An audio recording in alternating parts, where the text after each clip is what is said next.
Muy buenos días, hermanas, muy buenos días, hermanos. Nos oímos, nos topamos nuevamente en este segundo día.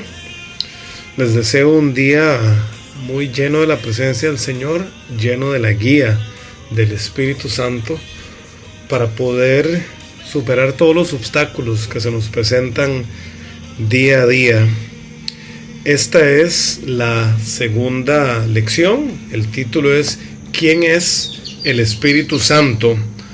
Como pueden escuchar, pues los pájaros también nos están haciendo un sonido ambiente muy natural de fondo en esta mañana. Y les pido que iniciemos con una oración. Señor y Padre Celestial, te damos gracias, oh Dios, por este día. Te damos gracias, Señor, por tener la oportunidad de compartir, escuchar y estudiar la palabra en este segundo día, Señor, con el que nos has bendecido. Gracias, Señor, por permitirnos despertar el día de hoy, por permitirnos ver un nuevo día. Y pedimos, Señor, que por medio del Espíritu Santo nos des revelación de quién es el Espíritu Santo, para que podamos tener una relación más cercana y podamos entender todo lo que de nosotros se requiere por parte de tu Espíritu. Esto lo pedimos, Señor, en el poderoso nombre de Cristo Jesús. Amén. Les invito, esta es la segunda lección de 6 que Dios mediante estaremos compartiendo. Y pues, sin más demora, arranquemos. Nuevamente, el título de esta segunda lección es ¿Quién es el Espíritu Santo? La mayoría de nosotros sabemos quién es el Espíritu Santo. Ahora bien, como esto se trata de una enseñanza, de una impartición de la palabra de Dios, no vamos a basarnos en opiniones, vamos a basarnos en lo que la palabra de Dios nos indica. Lo primero es que la palabra de Dios se refiere al Espíritu Santo como a Dios. O sea, cuando la palabra habla del Espíritu Santo, está hablando de Dios. Y veamos lo que nos dice Hechos 5 del 1 al 4. La palabra de Dios indica: un hombre llamado Ananías con su esposa Zafira también vendió una propiedad. En complicidad con su esposa, se quedó con parte del dinero y puso el resto a disposición de los apóstoles. Ananías, le reclamó Pedro, ¿cómo es posible que Satanás haya llenado tu corazón para que mintieras al Espíritu Santo y te quedaras con parte del dinero que recibiste por el terreno? ¿Acaso no era tuyo antes de venderlo? Y una vez vendido, ¿no estaba el dinero en tu poder? ¿Cómo se te ocurrió hacer esto? No has mentido a los hombres, sino a Dios. Entonces ven cómo en una parte del pasaje, en el versículo 3, habla de que mintieras al Espíritu Santo, y después en el 4 le indica, justo después de esto, no has mentido a los hombres, sino a Dios. Entonces la palabra de Dios nos enseña que el Espíritu Santo, para utilizar este término, es tan Dios como Dios. Ahora, esto no es algo que sea muy sencillo de entender, porque vivimos en un mundo físico, en un mundo material. Nosotros entendemos las cosas, nos comunicamos por medio de ellas a través de nuestro limitado cerebro que nos permite entender ciertas cosas. Aquí no vamos a procurar darnos una migraña tratando de entender cómo es que Dios Padre, Dios Hijo y Dios Espíritu Santo los mencionamos como 3 distintos, pero a la vez son lo mismo. Entonces, como les dije, vamos a evitar eso, pero la realidad es, el Espíritu Santo también es Dios. El Espíritu Santo es tan Dios como el Padre, es tan Dios como el Hijo. Lo interesante es que es distinto a ellos y cumple una función distinta. ¿Recuerdan los enunciados de Euclides? Bueno, yo no los recordaba. No recordaba el autor, pero sí recordaba uno de ellos, que decía: 2 cosas iguales a una tercera son iguales entre sí. Este mismo Euclides decía: Las cosas que coinciden entre sí son iguales entre sí. Todo eso es muy lindo cuando de geometría se trata, pero Dios no cabe en moldes. Entonces tenemos que entender que el Padre, el Hijo y el Espíritu Santo, aunque todos son Dios, son distintos. El Espíritu Santo ha existido desde el principio. Vean, la Biblia tiene 23.214 versículos. 23.214. ¿Y cuándo se cita por primera vez el Espíritu Santo? Se cita nada más y nada menos que en el segundo versículo de la Biblia. Génesis 1:2 dice: la tierra no tenía forma y estaba vacía. Las tinieblas cubrían el abismo, y el Espíritu de Dios se movía sobre la superficie de las aguas. Entonces, este Espíritu de Dios, el Espíritu Santo, que es el que nos guía conforme veremos según avancemos en estas clases, es precisamente quien ha estado desde el principio. Lo sabe todo porque es Dios. Adicionalmente, el Espíritu Santo, para que vayamos aclarando conceptos, es una persona, no es una fuerza impersonal, no es una energía, es una persona. Una función es enseñar. Veamos lo que nos dice Juan 14:26. Pero el Consolador, el Espíritu Santo, a quien el Padre enviará en mi nombre, les enseñará todas las cosas y les hará recordar todo lo que he dicho. Jesús, mientras estuvo físicamente en la tierra durante su existencia terrenal, Jesús impartió muchísimas enseñanzas. En ese momento, pues no existían ni grabadoras, no existían teléfonos, no podía escribirse con la facilidad con la que nosotros escribimos hoy día, y por eso es que Jesús hace un intercambio cuando Jesús asciende, y era necesario que ascendiera para que el Espíritu Santo descendiera y habitara en medio de nosotros. Y dice que este Espíritu nos enseñará todas las cosas, y no solo nos enseñará, sino que nos hará recordar lo que Dios ha dicho en su palabra. Entonces, la primera función es enseñar. La segunda función es ser guía. ¿Por qué? Romanos 8:14 indica: porque todos los que son guiados por el Espíritu de Dios son hijos de Dios. Aquí ya comenzamos a encontrar condiciones. Uno no puede decidir ser hijo de Dios bajo sus propios términos. Vean, les doy un ejemplo.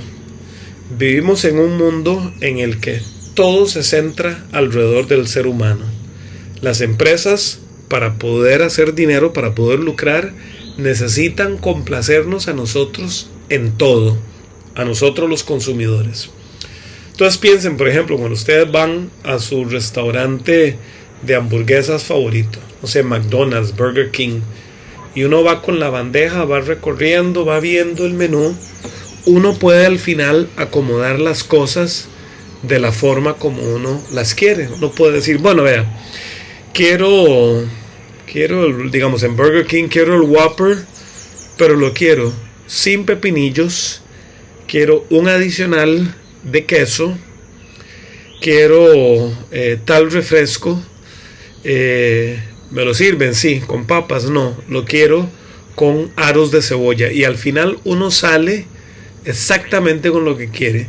Uno duplica lo que más le gusta, rechaza lo que no quiere, y así pues uno al final hace su compra y obtiene lo que uno quiere. La vida cristiana no es así. La vida cristiana no es como estar en McDonald's o en Burger King, donde uno pide y tiene las cosas a su manera. El Espíritu Santo nos guía. ¿Y qué dice? Son guiados por el Espíritu de quienes son guiados por el Espíritu de Dios son hijos de Dios. Entonces no podemos pretender ser hijos de Dios que solo llegamos al culto los domingos, que nos emocionamos, lloramos, alzamos manos y luego simple y sencillamente empacamos la Biblia, nos vamos para la casa, seguimos viviendo de una manera que no complace al Espíritu y parte sin novedad. No, para poder ser hijos de Dios debemos ser guiados por Dios. Entonces, el Espíritu de Dios, el Espíritu Santo enseña, el Espíritu Santo guía. El Espíritu Santo también ayuda en nuestras debilidades e intercede por nosotros. Romanos 8:26 indica algo con lo que todos nos podemos identificar en algún momento de nuestra vida. Dice, asimismo, en nuestra debilidad el Espíritu acude a ayudarnos. No sabemos qué pedir, pero el Espíritu mismo intercede por nosotros con gemidos que no pueden expresarse con palabras. Todos hemos pasado por situaciones de pruebas tan terribles o situaciones de tanta tristeza que aunque queremos orar, simplemente nuestra mente, nuestro cerebro no da para poderle expresar a Dios exactamente lo que queremos, lo que sentimos. Y entonces aquí es donde el Espíritu Santo entra en una frecuencia en que el Espíritu le transmite a Dios lo que nosotros de verdad queremos decirle, pero que ni siquiera tenemos palabras para hacerlo. A mí me ha sucedido, estoy seguro que a ustedes también les ha sucedido. Y aunque estamos bajo el título El Espíritu Santo como GPS, vamos a ver unas cosas en que el Espíritu Santo en relación con nosotros actúa como la tecnología GPS, pero también, gracias a Dios, en otras cosas no, sino que es superior. Porque, por ejemplo, cuando uno está manejando con esta aplicación, digamos Waze, el GPS le ayuda a uno y lo va guiando para llegar a donde uno necesita ir. Pero aquí la diferencia es que el Espíritu Santo puede transmitirle a Dios qué es lo que nosotros estamos sintiendo, porque estamos simplemente incapacitados de dirigirnos a Dios, sea que no podemos hablar o ni siquiera podemos juntar dos pensamientos coherentes uno detrás del otro para dirigírselos a Dios. Ahí es donde el Espíritu Santo entra, sintoniza nuestra frecuencia con la frecuencia de Dios, y nosotros, aunque creemos que no podemos orar, que Dios no va a escucharnos porque simplemente no podemos ni despegar ni iniciar la comunicación, el Espíritu Santo lo hace en ese momento. Entonces, una cuarta función, recapitulando las tres: el Espíritu Santo enseña, el Espíritu Santo guía, el Espíritu Santo ayuda en nuestras debilidades e intercede por nosotros. Una cuarta es que transmite la señal de Dios al ser humano. Primera de Corintios 2:10, la primera parte del versículo, indica: ahora bien, Dios nos ha revelado esto por medio de su Espíritu.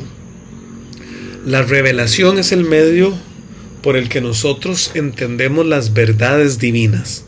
Las verdades divinas no las podemos entender con el cerebro, las podemos procesar ahí, pero debemos entenderlas por medio de la revelación.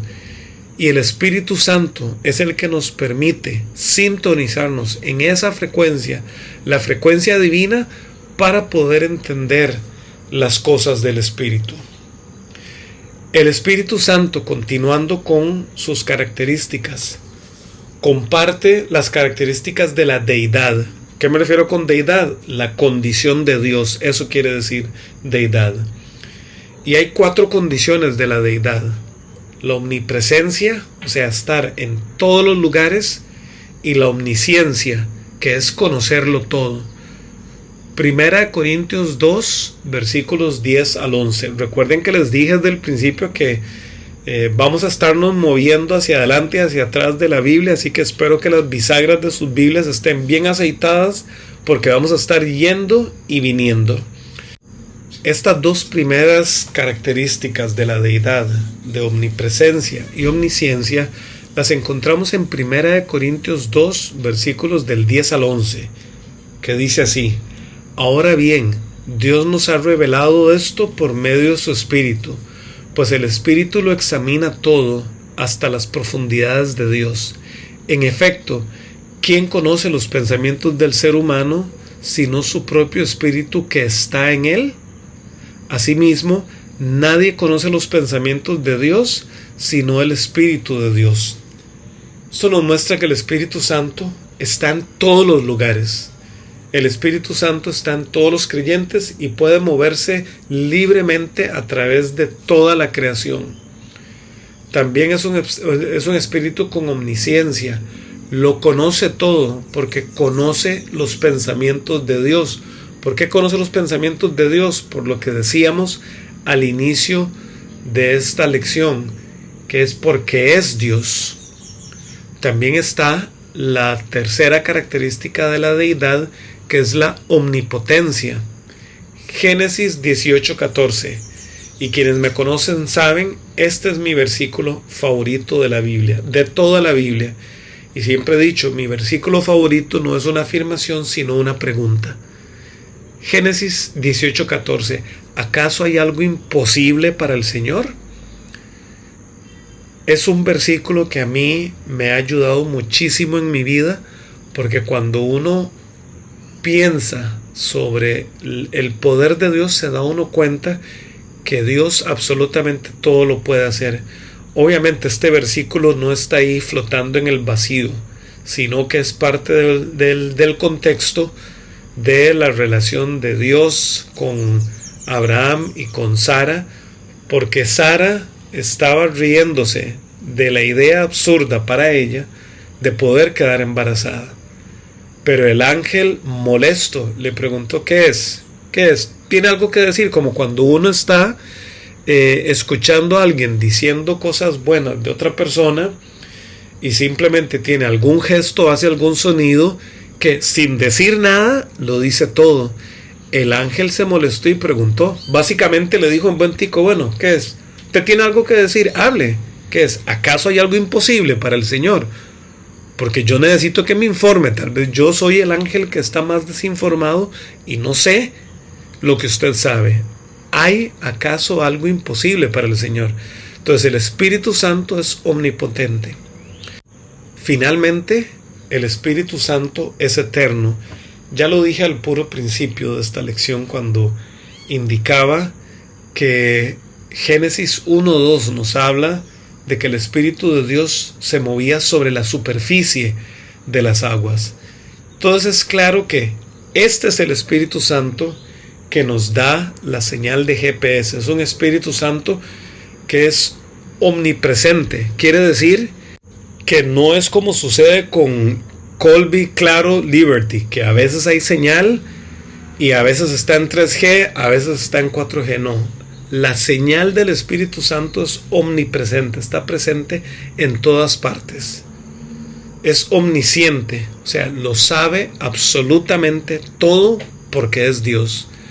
Es omnipotente, puede hacerlo absolutamente todo y es eterno, lo cual nos garantiza que tiene una señal que viene emitiendo desde siempre. No podemos decir desde el inicio, sino que debemos decir desde siempre. Otro punto sumamente importante es el currículum que tiene el Espíritu Santo. Isaí es recordado en la Biblia básicamente por un hecho, por ser el padre del rey David. Isaí era, dentro de la estructura social, era un granjero y un pastor de ovejas. Entonces tampoco es que era un gran empresario, no tenía un montón de posesiones, pero era el padre, llegó a ser el padre del rey David. Y David pues se hizo rey no por su fuerza o por su inteligencia, ni por la de su papá, sino por la gracia de Dios. Veamos lo que nos dice Isaías 11:2, cuando se refiere a que Isaí tendría un hijo que ascendería y llegaría al trono. Esto es lo que describe de cuál es el espíritu que va a reposar sobre el rey David. Dice Isaías 11:2: el espíritu del Señor reposará sobre él, espíritu de sabiduría y de entendimiento, espíritu de consejo y de poder, espíritu de conocimiento y de temor del Señor.